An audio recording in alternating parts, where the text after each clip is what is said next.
Hey guys, what's going on? It's Jay from Sony Alpha Lab, and what I'm going to go over in this video is the Sony DSC-RX1 full frame point and shoot camera.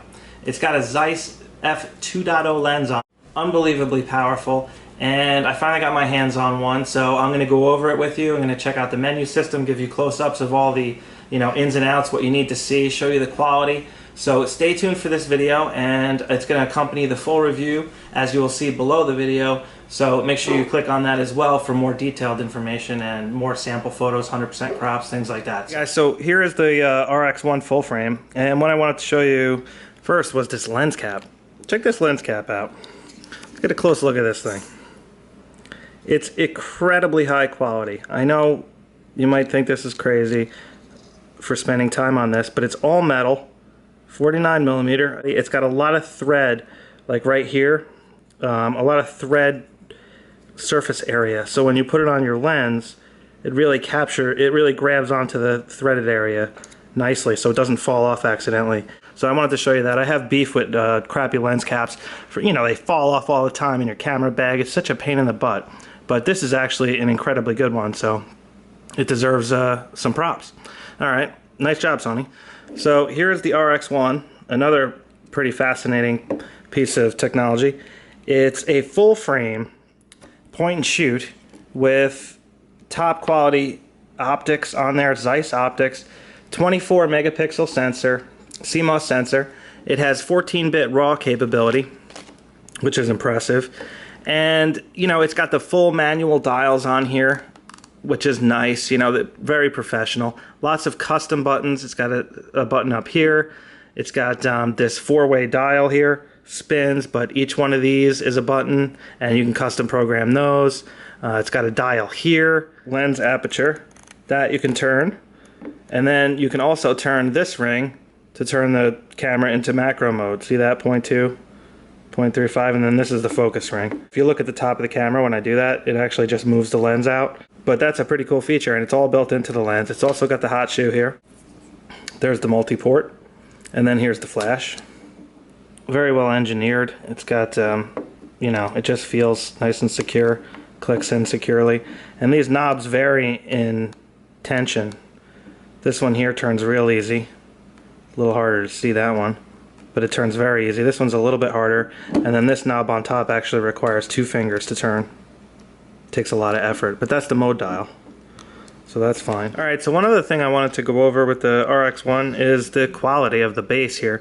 I mean, it really feels beefy, brick-like it's just heavy, but you got a really high quality thread mount here, and you have the ridges to help from the tripod, quick release plate turning. So pro cameras often have these ridges. But what I wanted to show you more specifically was this battery door and the quality of it. It actually has a good lever, a locking lever. It actually locks, so you can just push it down. Look at that, and it clicks. Now, all right, so check out this door. It tells you how to put the battery in, and there's the battery.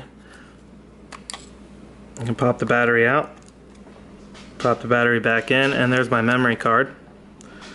All right, and if you look, I have a SanDisk right here, 16 gig extreme, and it goes face down like so. Push that closed, there it is. But looking at it from the side profile, notice how there's not much of a grip there. You have this little rubber area, but no protrusion for a grip. So when you're holding the camera, you pretty much just have to squeeze it with your hand, like this. Let me just zoom out real quick.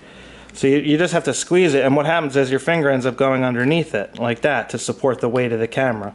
Now, that's really your only option, and it does work fine, but the grip on the Nex 6, for example, it's so much better that it gives you so much more leverage when you're trying to work the camera, and I really don't care for that. This really needs a grip considering the weight. Let me zoom back in.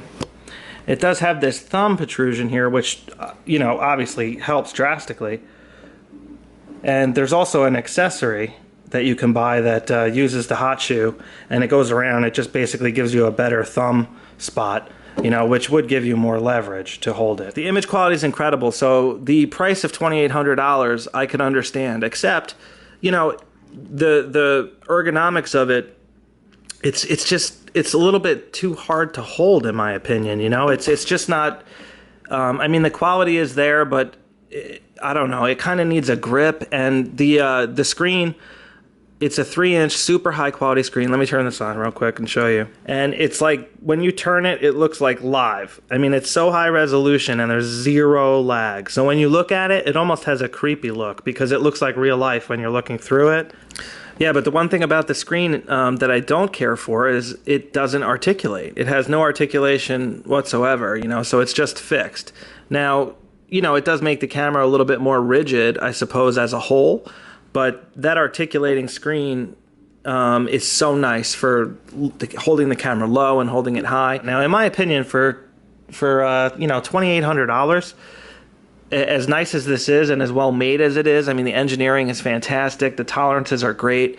The engineering, I mean, like the bevels, and they did a really nice job. I'm not trying to take away from the quality of the camera. It's an exceptional quality. But overall, you know, for the price, it seems to me that there should be an articulating screen on there.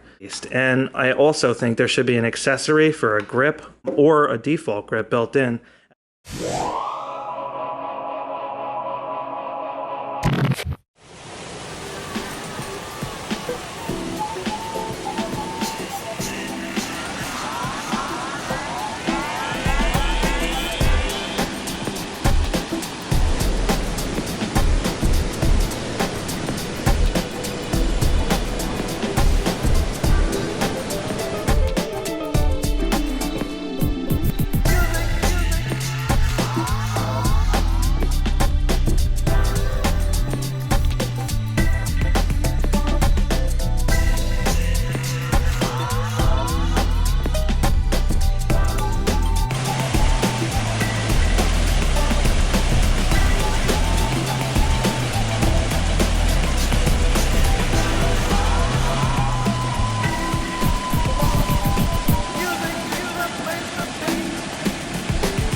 Hey guys, what's up? Here's the back of the Sony RX1.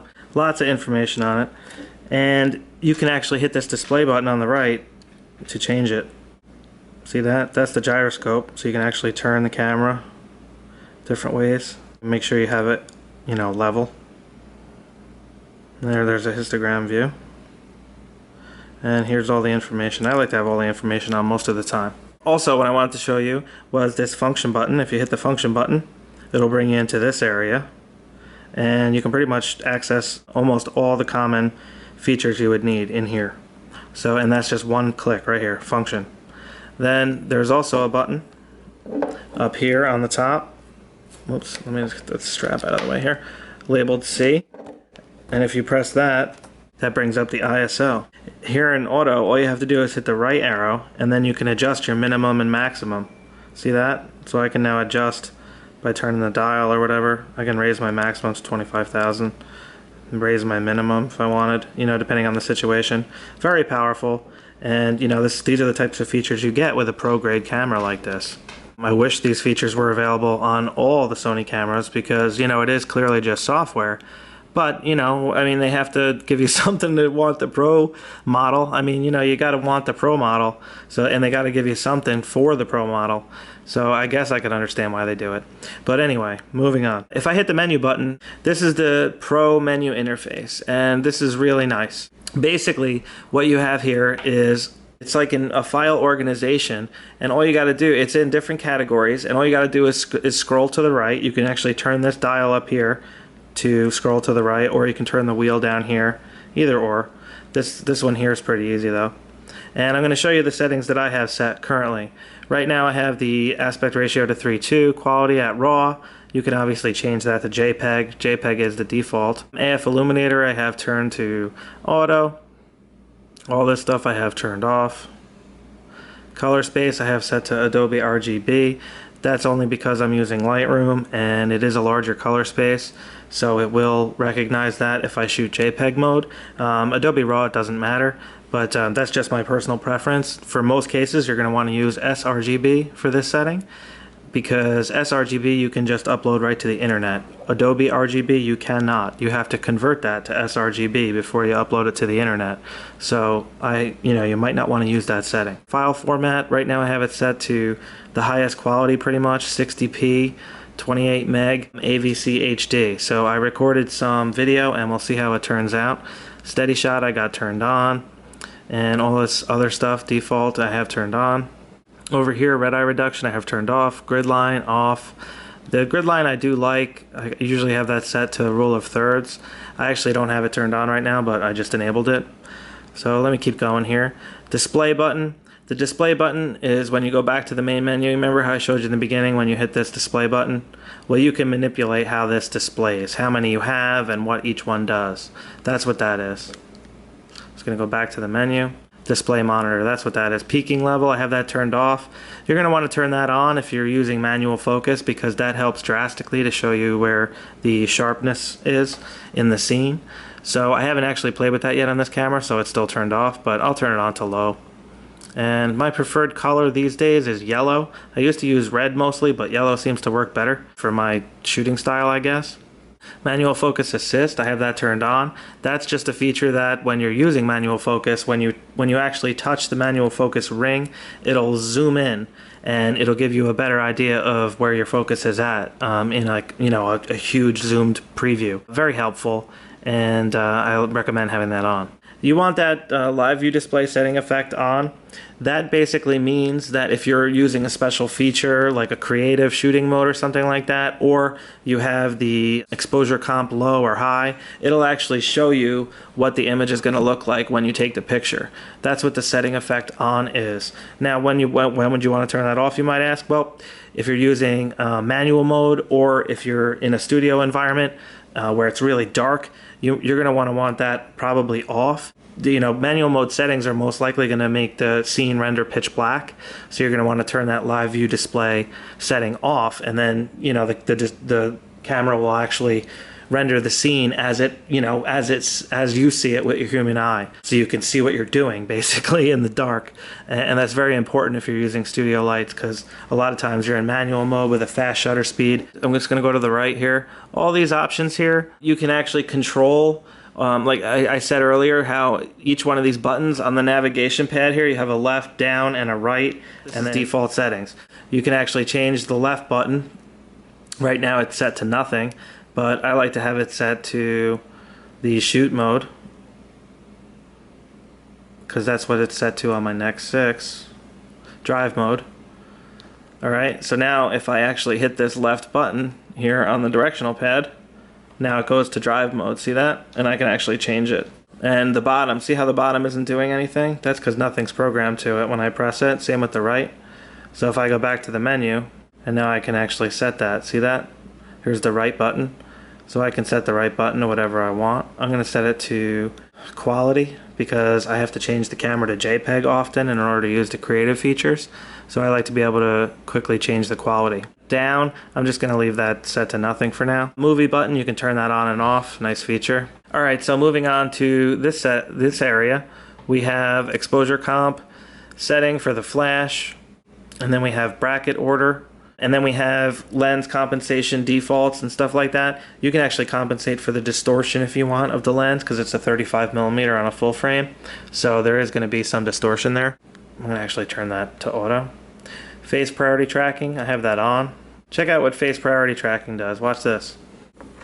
See that? See how it sees the faces?